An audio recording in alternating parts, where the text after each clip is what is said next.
नमो नमः मित्रों, संस्कृत जीवनम में आप सभी का स्वागत है। हम लोग अपनी साहित्य की कक्षा में उपस्थित हैं, जिसके अंतर्गत भर्तृहरिकृत नीति शतकम का अध्ययन कर रहे हैं। तो अभी तक की कक्षाओं में हम लोगों ने कुल नीति शतकम के 37 श्लोकों का अध्ययन कर लिया है और आज उससे आगे 38, 39, 40 और 41वें श्लोक के साथ आप सभी के समक्ष उपस्थित हैं। तो आइए, जितने लोग हमारे साथ लाइव जुड़ चुके हैं सभी लोग अपने मित्रों के साथ वीडियो की लिंक को शेयर कर दें, जिससे कि अधिक से अधिक लोग वीडियो के साथ लाइव जुड़ सकें। और यदि आप सभी को वीडियो अच्छी लगती है तो वीडियो को लाइक अवश्य किया कीजिए। साथ ही साथ आपके जो भी सुझाव हुआ करें उनको कमेंट बॉक्स में अवश्य लिखा कीजिए, क्योंकि मैं आप सभी के कमेंट प्रतिदिन देखती हूँ। तो आपके जो भी सुझाव हो, चाहे वीडियो को लेकर हो, चाहे आवाज को लेकर या कोई भी सुझाव हो, आप लोग उसको अवश्य लिखा कीजिए। तो आइए हम लोग हमारा जो 38वां श्लोक है वहां से आरंभ करते हैं। तो जैसा कि हम लोगों ने 37वें श्लोक तक अध्ययन कर लिया था, तो 38वें श्लोक में अब क्योंकि ये सभी जो हमारे श्लोक हैं यह सभी भी हमारे अर्थ पद्धति से लिए हुए ही श्लोक हैं। तो क्योंकि जब अर्थ पद्धति से लिए हुए श्लोक हैं तो यहाँ धन की ही बात होगी, अर्थात धन को ही महत्व दिया जाएगा। तो आइए जानते हैं इन श्लोकों में भर्तृहरि जी क्या कहते हैं। तो पहले वाचन कर लेते, तत्पश्चात इसके अर्थ को जानते हैं। आप सभी लोग मेरे साथ दोहरा लीजिए। दानम भोगो नाशः त्रिस्तु गत्यो भवन्ति वित्तस्य यो न ददाति न भुंक्ते तस्य तृतीया गतिर्भवति। और भर्तृहरि जी कह रही हैं, क्योंकि यहाँ दिया सबसे पहले वित्तस्य, वित्त अर्थात धन। तो फिर धन की, वित्तस्य षष्ठी व्यक्ति है इसलिए धन की त्रिस्त गत्यो भवन्ति, त्रिस्त माने 3, गत्यो माने गति, भवन्ति माने होती हैं, कि धन की 3 गतियां होती हैं, अर्थात 3 स्थितियां होती हैं। तो आइए वह भी जानते हैं कौन कौन सी होती हैं। तो आगे उन्होंने कहा है कि दानम भोगो नाशः, अर्थात दान, भोग और नाश, यह 3 गतियां धन की होती हैं। अर्थात धन की जो भर्तृहरि द्वारा बताई हुई गतियां हैं वह कितनी है, अर्थात उनकी कितनी संख्या है, तो 3 है। अब वह 3 कौन कौन सी है, तो दान देना, सर्वप्रथम धन का क्या करना चाहिए, दान देना चाहिए। द्वितीय बताया है कि भोग, अर्थात दूसरी गति कौन है, तो भोग है। और तृतीय गति है नाश।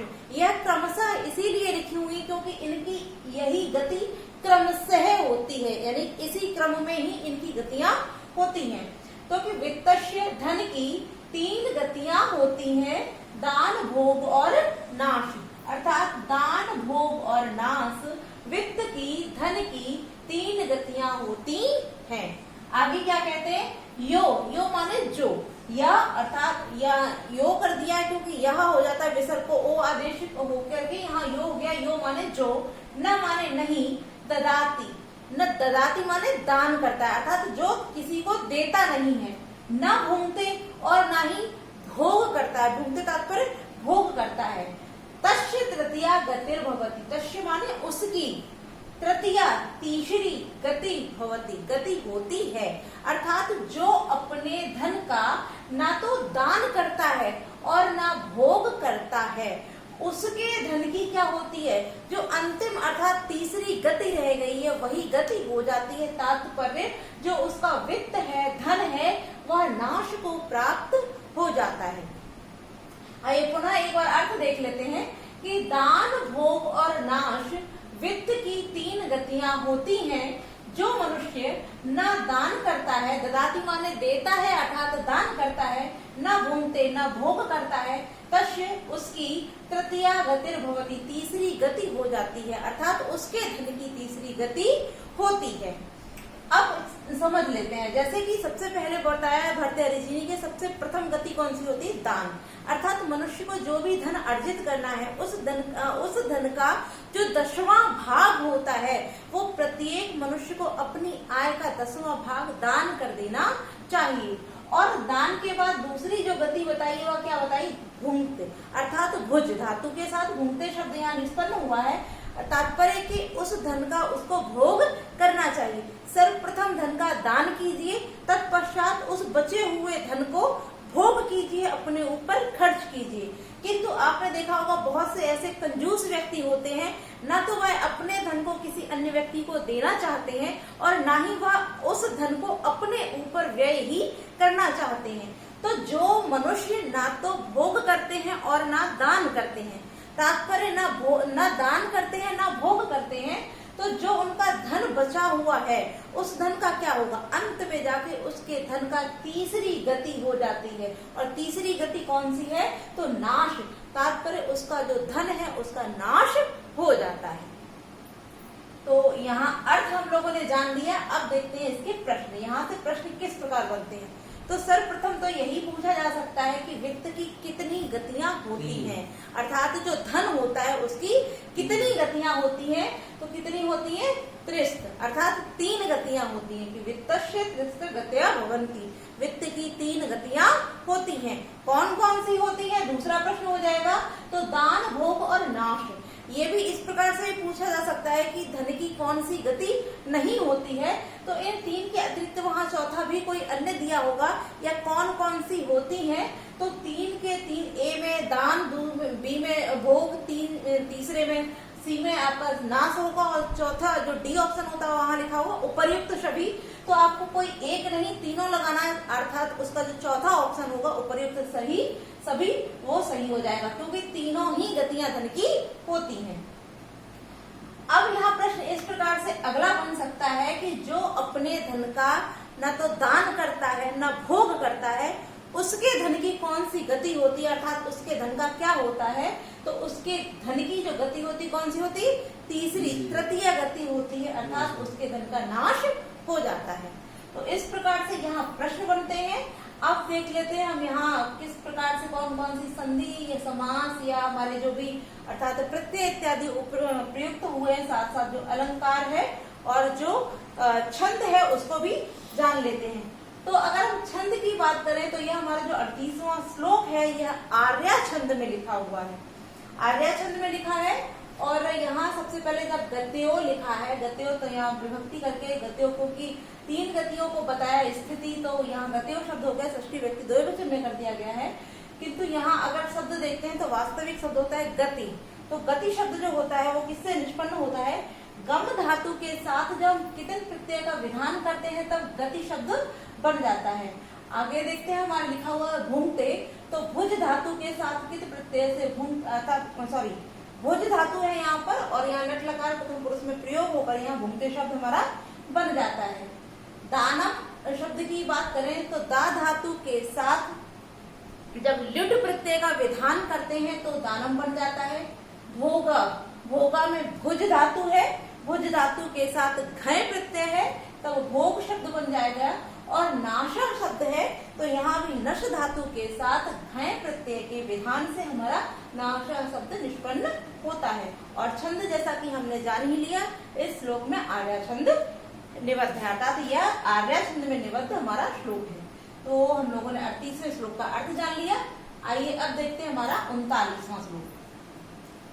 भर्तृहरि, जैसे आप सभी ने सुना होगा कि जब किसी मनुष्य का क्षीण होता है, अर्थात किसी का ह्रास होता है, जैसे जैसे कोई वस्तु घटती जाती है वैसे ही उसकी जो शोभा होती है वो नष्ट होती जाती है। किंतु भर्तृहरि जी कहते हैं कि ऐसा नहीं है, यदि कोई व्यक्ति क्षीण होता है तब भी वह शोभा को प्राप्त करता है। तो किस प्रकार से वह शोभा को प्राप्त करता है, आइए इस श्लोक में हम जानते हैं कि किन किन व्यक्तियों के क्षीण होने पर उसकी शोभा घटती नहीं अपितु बढ़ती है।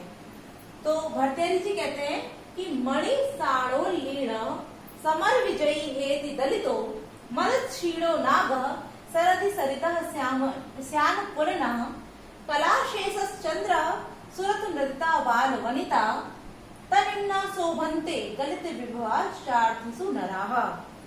अब यहाँ बताया गया है कि मणि, आपने मणि देखी होगी, और आगे कह रहे हैं क्षीण, साढ़, साढ़ कहते हैं सांड को, कि साढ़ पर क्या उल्लीढ़ माने तराशी हुई, कि जो सांड पर तराशी हुई मणि होती है। तो अब यहाँ क्षीण कैसे, क्योंकि आपने देखा होगा मणि अर्थात एक कांच का टुकड़े के समान होती है, किंतु जब उसको सान पर रखते हैं अर्थात उसको चारों तरफ से घिसते हैं और घिसने के पश्चात जब उसमें चमक उत्पन्न होती है तब जाकर वह मणि उस पत्थर के टुकड़े से मणि के रूप में आती है। तो यहाँ उस टुकड़े का छीण अर्थात उसका नाश हुआ साल वह घिसते घिसते घिसते घिसते एक बड़े से टुकड़े से छोटे से रूप में रह जाती है, किंतु तब क्या हुआ, तभी उसकी जो शोभा है वह बढ़ती है अर्थात वह मणि तभी सुशोभित होती है जब वह सान पर तराशी गई हो। क्योंकि आप यदि कांच के टुकड़े को देखेंगे तो आपको उसमें उतनी आकर्षकता नजर नहीं आती है, और मणि क्या होती है, यह भी एक कांच के टुकड़े के ही समान होती है, किंतु जब वह सान पर तराशी जाती है तभी वह शोभा को प्राप्त होती है, क्योंकि तभी उसके अंदर चमक उत्पन्न होती है। तो इसी प्रकार बताया कि सान पर तराशी हुई मणि, और नीचे क्रिया दी है हमारी शोभन्ते। तो यह क्रिया हमारी सभी शब्दों के साथ जुड़ती रहेगी अर्थात जो क्रिया है शोभन्ते यही सबके साथ जुड़ेगी। तो क्योंकि सान पर तराशी हुई जो मणि होती है वह शोभायमान होती है। आगे कहते हैं कि समर विजयी, समर माने युद्ध और विजयी माने विजेता, कि युद्ध का विजेता हेत दलितो, हेत दलितो अर्थात शस्त्र से, हेत माने शस्त्र से, दलित माने घायल हुआ, कि शस्त्रों से घायल हुआ जो विजयी कौन रण विजयी होता है अर्थात समर विजेता होता है, युद्ध का विजेता होता है, वह शोभन्ते सुशोभित होता है। क्योंकि आप जानते हैं कोई भी व्यक्ति हो जब वह युद्ध में जाएगा तो उसके ऊपर कई शस्त्रों से आघात किया जाता है, तो उसके अंग कटते भी हैं, छेदन भी होता है, उसके शरीर से रक्त भी बहता है, तो उसका ह्रास हो रहा है अर्थात उसका जो शरीर है वह क्षीण हो रहा है। किंतु जब वह उस युद्ध को जीत जाता है तो ऐसा युद्ध विजेता जिसका शरीर कैसा है, शस्त्रों से घायल हो चुका है, ऐसा शस्त्रों से घायल युद्ध का विजेता शोभायमान होता है यानी सुशोभित होता है। आगे कह रहे हैं कि मद छीणो नाग, मद से छीण, नागा माने हाथी, जो मद से क्षीण होता है अर्थात जिसका मद क्षीण होता है, टपकता रहता है, रसता रहता है, वह ऐसा हाथी ही सुशोभित होता है। यानी कि जो हाथी मद से च्युत होता है, जिसका मद निरंतर झरता रहता है, वही हाथी कैसा होता है, शोभा को प्राप्त होता है। आगे कह रहे हैं कि सरदी, सरदी अर्थात शरद ऋतु, कि शरद ऋतु में श्यान पुलिना, श्यान माने छोड़ चुकी है जिसके, पुलिन माने तट, जिसके छूटे हुए तट, तात्पर्य जो कम तटों वाली अर्थात जो कैसी रह गई है, क्षीण तटों वाली, शरिता माने नदी, कि शरद ऋतु में जिसके जो तट हैं वो कैसे हैं, अपने किनारों को छोड़ चुके हैं, ऐसे सूखे हुए किनारों वाली सरिता माने नदी क्या होती है, शोभन्ती, शोभायमान होती है। क्योंकि आपने देखा बहुत जब क्या नाम है ऋतुएं परिवर्तित होती हैं तो जो नदियां होती हैं वह अपने तटों से थोड़ी सी कम बहती हैं अर्थात सूख जाती हैं, तो सूखने के कारण उनके जो तट होते हैं वह अपने किनारे को छोड़ चुकी होती हैं, जो नदियां हैं वो अपने तटों को छोड़ चुकी होती हैं। तो इसलिए शरद ऋतु में किनारों को छोड़, पुलिन माने, पुली माने किनारे और श्यान माने छोड़, छूटे हुए किनारों वाली जो नदियां हैं वह कैसी होती हैं, शोभन्ते, सुशोभित होती हैं। आगे कह रहे हैं कि कला शेष चंद्र, और अर्थात केवल एक शेष कला वाले, केवल एक शेष कला वाला जो चंद्रमा होता है, चंद्रमा माने चंद्रमा, वह भी कैसा होता है, शोभन्ते, शोभित होता है, अर्थात जिसकी मात्र एक कला शेष रह गई है, ऐसी एक शेष कला वाला चंद्रमा भी सुशोभित होता है। आगे कह रहे हैं कि सुरत मृदिता वाल वरिता, सुरत माने रति क्रीड़ा में, मृदिता मर्दित की गई अर्थात जिसको मर्दन किया गया है, सुरत क्रीड़ा रति क्रीड़ा में मर्दित की हुई, बाल वनिता अर्थात जो मुग्धा स्त्री होती है वह भी कैसे होते, शोभन्ते, शोभा को प्राप्त होती है। आगे कहते हैं तनिम्ना, तनिम्ना माने होता है त्रसता को। आगे पहले इस शब्द को भी देख लेते कि गलित विवाह अर्थिसु, अर्थिसु अर्थात अर्थ की इच्छा करने वाले जो याचक इत्यादि होते हैं, तो याचकों को दान में दिए होने के कारण क्षीण हुए विभवा वैभव वाले अर्थात धन धान्य संपत्ति वाले कि दरिद्रों को दान देने से क्षीण हुए संपत्ति वाले नरह माने मनुष्य तनिम्न कृशता को प्राप्त होते हुए भी शोभन्ते शोभायमान होते हैं। तात्पर्य इस प्रकार से जितने भी विशेषण यहाँ बताए गए हैं कि यदि कोई जो मणि होती है जब सान पर तराशी जाती है तभी उसकी शोभा बढ़ती है, और शस्त्रों से घायल शरीर वाला जो रण विजेता होता है, युद्ध का विजेता होता है, वह भी सुशोभित होता है। कि मद से क्षीण होने वाला ही जो हाथी होता है वह सुशोभित होता है, और शरद ऋतु में जिनके तट अपने किनारों को छोड़ चुके हैं ऐसी नदियां सुशोभित होती हैं, और जिसकी एक कला मात्र शेष रह गई ऐसा चंद्रमा ही सुशोभित होता है। आगे कहते हैं कि सुरत मृत रति क्रीड़ा में मर्दित की गई जो मुग्धा स्त्री होती है वही सुशोभित होती है, और याचकों को दान देने से जिसकी संपत्ति नष्ट हो गई अर्थात समाप्त हो गई है ऐसा मनुष्य कृशता को प्राप्त होकर भी सुशोभित होता है। अर्थात ऐसे मनुष्यों की ही दिनों दिन जो शोभा होती है वो निरंतर बढ़ती ही जाती है। तो हम लोगों ने श्लोक के अर्थ को जान लिया है। तो अब देखते हैं यहाँ से बनने वाले मुख्य मुख्य प्रश्न। तो सर्वप्रथम प्रश्न यही बन सकते हैं एक एक करके कि किस प्रकार की मणि की शोभा बढ़ती है, अर्थात जो मणि होती है उसकी शोभा कब बढ़ती है। तो क्या हो जाएगा, साढ़ो लीढ़ा अर्थात सानू पर तरासे जाने पर। कि कौन से विजेता अर्थात किस प्रकार के विजेता की शोभा बढ़ती है, तो हेत दलित अर्थात शस्त्रों से घायल जो समर विजेता होता है उसकी शोभा बढ़ती है। इसी प्रकार से आप लोग देख लीजिए यहाँ मुख्य मुख्य प्रश्न जो भी बन सकते हैं। और जैसा कि अंतिम लाइन आपने देख ही लिया है कि जो दरिद्रों को दान में देने से जिसकी संपत्ति क्या हो गई है, नष्ट हो गई है, ऐसा मनुष्य कृशता क्योंकि उसकी संपत्ति संपूर्ण नष्ट हो चुकी है, इसलिए जो उसकी अवस्था है वह क्षीण हो गई है, तब भी वह क्या कर रहा है, शोभा को प्राप्त हो रहा है। तो यहाँ हम लोगों ने प्रश्नों को भी देख लिया है। अब देखते हैं यहाँ हमारी जो व्याकरणिक टिप्पणियां हैं और अलंकार इत्यादि को। तो सबसे पहले यहाँ लिखा हुआ है साढ़ो लीढ़। तो साढ़ो लीढ़ जो शब्द है यहाँ हमारा साढ़े लीढ़ा से यहाँ पर हमारी अगर हम संधि की बात करते हैं तो साढ़ा धन उल्लीढ़ा हो जाएगा तो गुण संधि हो जाएगी, और यदि हम समास की बात करें तब इसमें तत्पुरुष समास हो जाएगा। इसी प्रकार से यहाँ हमारा लिखा हुआ हेत दलितों, तो हेत दलितों में भी हमारा जो है तृतीय तत्पुरुष समास ही होगा। और आगे लिखा हुआ हमारा मद छीड़, तो मदेन छीड़ा मद छीड़ा अर्थात यहाँ भी हमारा तृतीय तत्पुरुष समास है। आगे देखते हैं हमारा श्यान पुलिनः, तो श्यान पुलिनः जो हमारा शब्द लिखा हुआ है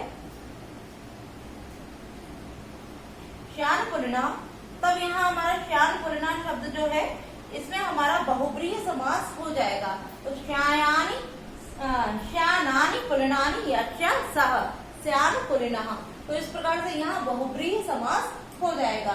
यदि कला शेष की बात करें तो कला शेष में भी हमारा बहुब्रीहि समास ही होगा।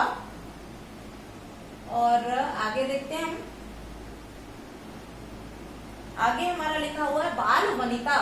बाल वनिता जो शब्द है यहाँ वनिता की विशेषता बताए जाने के कारण यहाँ कर्मधारय समास है। और सुरत मृदिता जो शब्द लिखा हुआ है सुरत मृदिता, सुरत मृदिता शब्द लिखा सुरत मृदिता जो शब्द लिखा है यहाँ पर तृतीय तत्पुरुष समास है।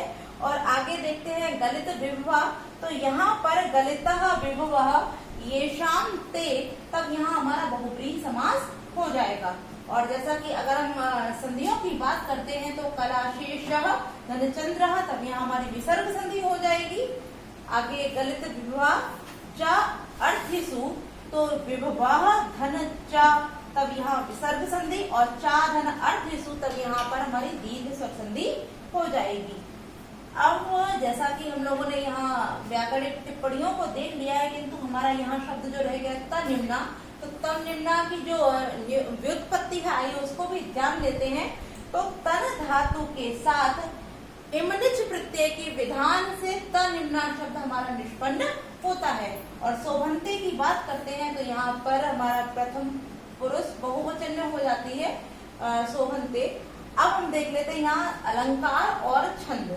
यदि हम अलंकार की बात करें तो जैसे कि हमने हमारा जो 37वां श्लोक था उसमें भी जाना था, जब क्रिया एक हो और कई चीजों को बताया जाए तब वहाँ दीपक अलंकार होता है। तो उसी प्रकार इस श्लोक में भी हमारे दीपक अलंकार ही प्रयुक्त हुआ है।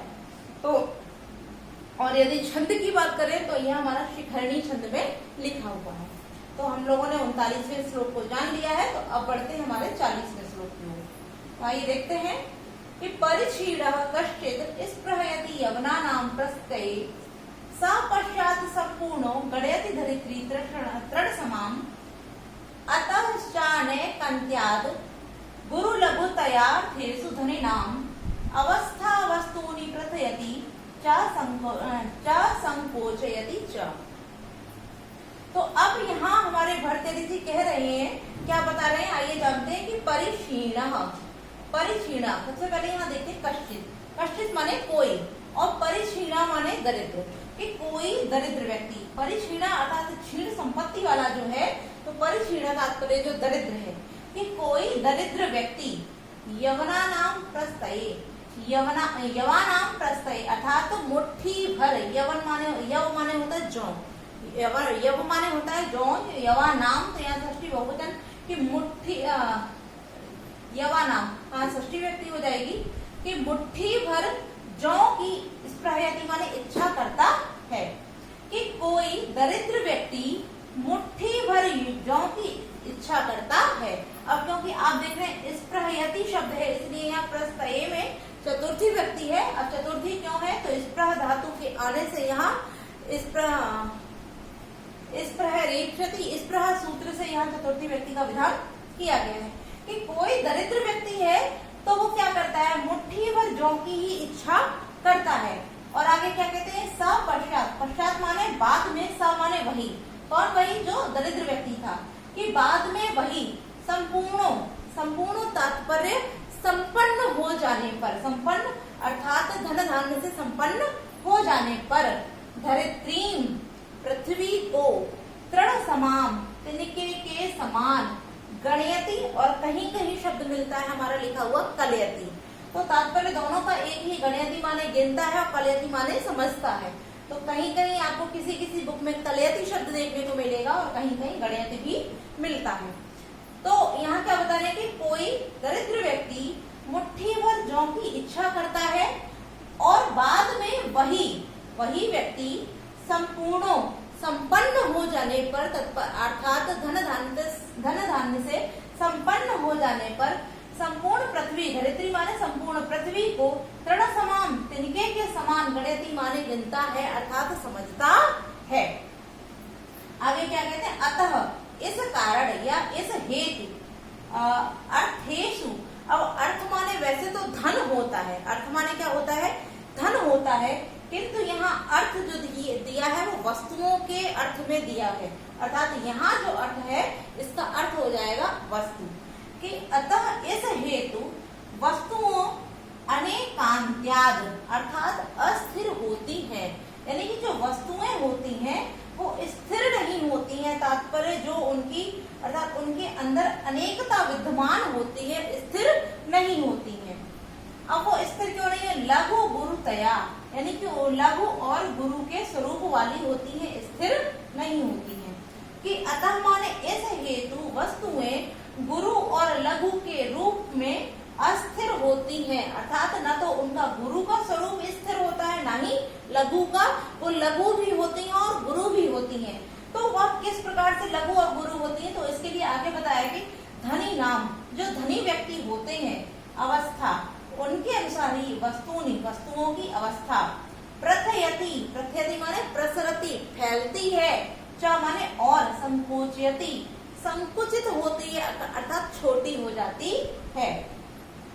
तो यहाँ क्या बता रहे हैं कि जो धनिक व्यक्ति होते हैं, ऐसे धनिक व्यक्तियों की अवस्था अर्थात धनिक व्यक्ति ही वस्तुओं की अवस्था को क्या करते हैं, फैलाते हैं और संकुचित करते हैं।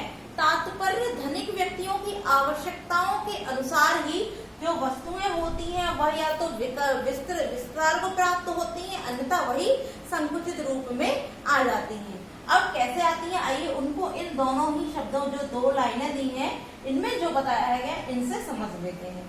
तो जैसे बताया कि कोई मनुष्य जो पहले दरिद्र था, वह मुट्ठी भर जौ को चाहता था, अर्थात उसके लिए वह मुट्ठी भर जौ ही पर्याप्त थे, जिससे कि उसके संपूर्ण परिवार का भरण पोषण हो सकता था। क्यों? क्योंकि उस समय वह दरिद्र था, उसके लिए उस मुट्ठी भर जौ को प्राप्त करना भी असंभव था, इसलिए उसके लिए वह मुट्ठी भर जौ पर्याप्त होने से उन्हीं की वह इच्छा कर रहा था।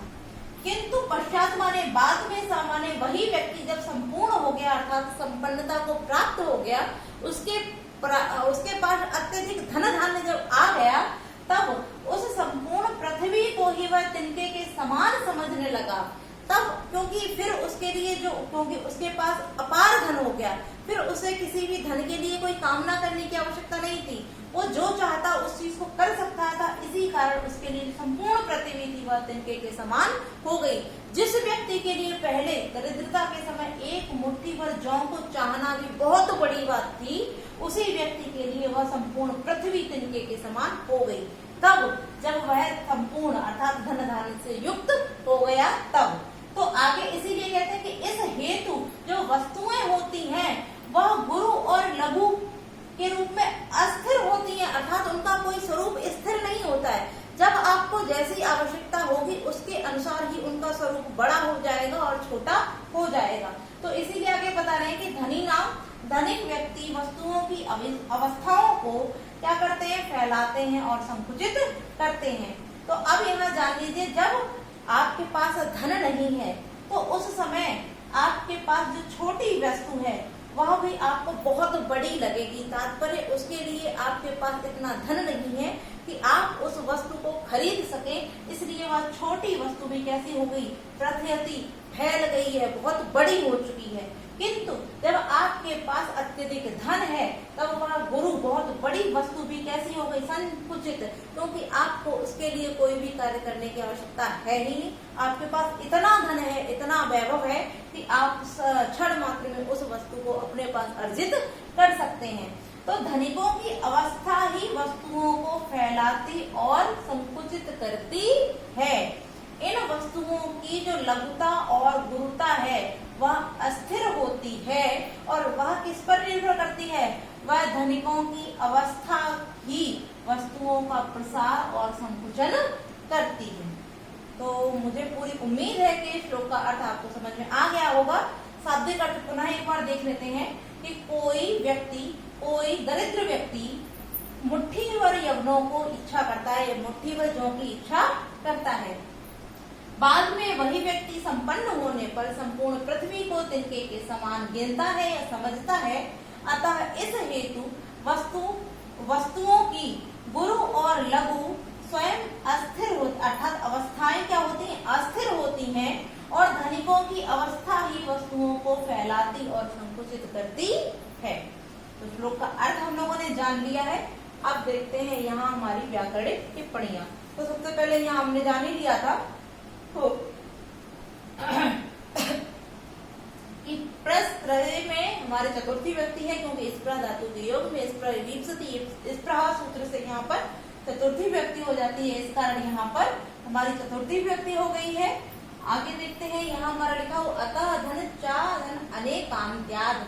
तो अतः धन चा यहाँ पुनः विसर्ग संधि, जैसे कि हम लोगों ने यहाँ जान लिया था, तो उसी प्रकार से यहाँ भी हमारी विसर्ग संधि हो जाएगी। चा धन अनेकांत्य, यहाँ हमारी दीर्घ संधि हो जाएगी।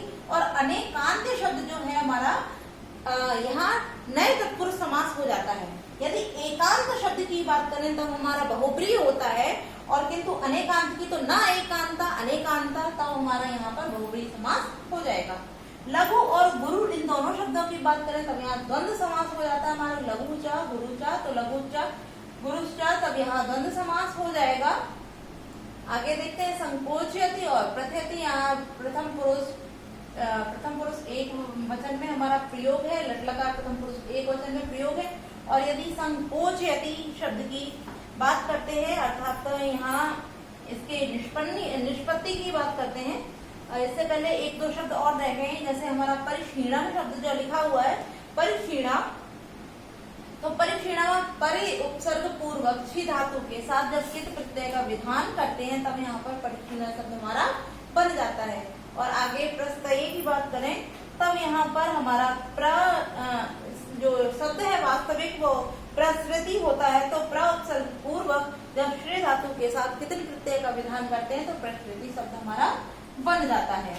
आगे जैसा कि हम लोगों ने यहाँ बात की थी संकोचयति की, तो इसकी व्युत्पत्ति देख लेते हैं हम। तो यहाँ सम उपसर्ग पूर्वक, सम उपसर्ग इसको लिख देते हैं चाहे तो, सम उपसर्ग पूर्वक जब हम कुछ धातु का विधान करते हैं तो संकुचित बन जाता है और उसके बाद में लट लगा प्रथम पुरुष एक वचन में हमारा संकोचयति शब्द बन जाता है। तो इसका अर्थ हम लोगों ने जैसा कि जान लिया है। तो आइए अब हमारा जो 41वां श्लोक है इसका वाचन कर लेते हैं और तत्पश्चात इसके अर्थ को हम जानते हैं। तो राजन दुदुच्छसि यदि शितु धेनु मेताम तेनाद्ध वत्समेव लोकम अमुम कुषाण तस्मिश्च सम्यक अनिशम परिपोष्यमाणे नाना फलै फलति कल्पलतेव भूमि। अब यहाँ जो हमारा 41वां श्लोक है और 41वें श्लोक की जो अंतिम पंक्ति है ये बहुत ही महत्वपूर्ण है, सूक्ति पंक्ति है।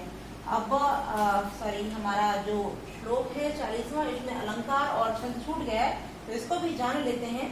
अगर हम अलंकार की बात करें तो यहाँ स्वभावोक्ति अलंकार है, और यदि हम छंद की बात करते हैं तो जो 40वां श्लोक है ये हमारा शिखरणी छंद में लिखा हुआ है।